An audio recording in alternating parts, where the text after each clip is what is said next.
All right, guys, so our golf fitness exercises today, we got 3 of them.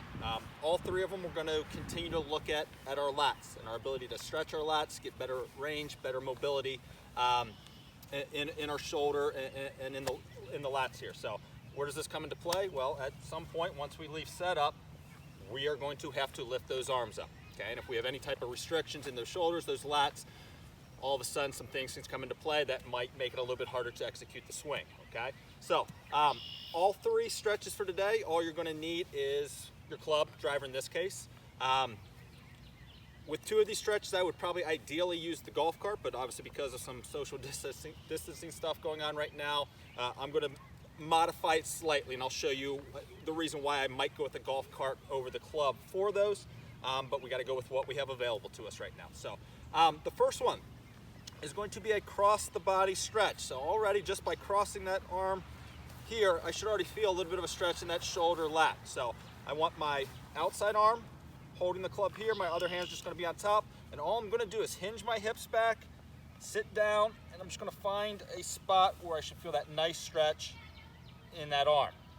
Couple second hold, we come out of it, and we drop back in. So we'll get both sides there, arm across, hand on top, hinge the hips back, hold that stretch. So if we automatically already think about our swing as we come into that backswing, that's the motion we're looking at there.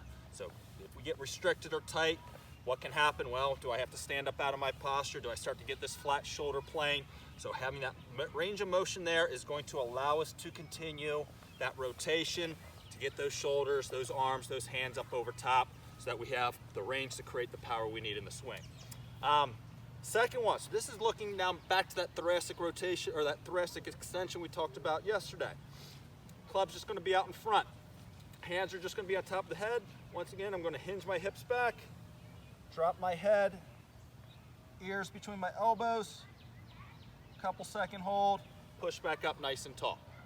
Okay, so that same idea is that, can I get better shoulder flexion, better thoracic extension?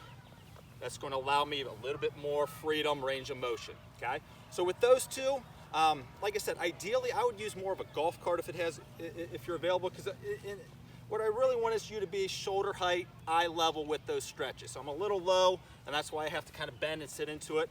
Ideally, I almost want you starting a little bit higher so that you can kind of lean out into it. But you know, once again, we go with what we have available here. Okay, so with those 2 stretches, if we're on the course, maybe 5 reps, 5 second holds, just to start to loosen up those lats, those shoulders for the swing. Okay, and then the third one, driver again here. I'm going to go palms up, starting down top of my thighs, and all I'm doing is working shoulder flexion, straight up over top.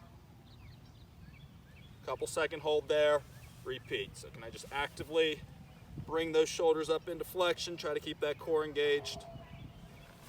And similar to the first 2, I'm just getting thoracic extension, getting that lat shoulder flexion up top here. Okay, so three simple stretches we can add to our warm-up. If we're at home in our gyms, weight rooms, part of our warm-up just to loosen up lat shoulders for whatever the workout's going to be there. But just tying it all back together, the reason this is important,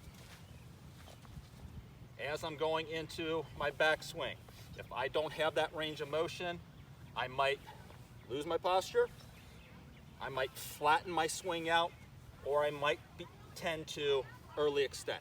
Okay, all 3 of those things can start to lead to all kinds of crazy stuff going on with the actual swing and with the execution of where the ball is going to end up. So the more stable, the more balanced I am, the more range of motion I have. A, it's going to make it easier for me to get back to impact. B, it's going to continue to translate into better power, better distance on the course. So incorporate those 3 stretches into your warm-up. Should help you with better range, ability to get that club head back to square at impact.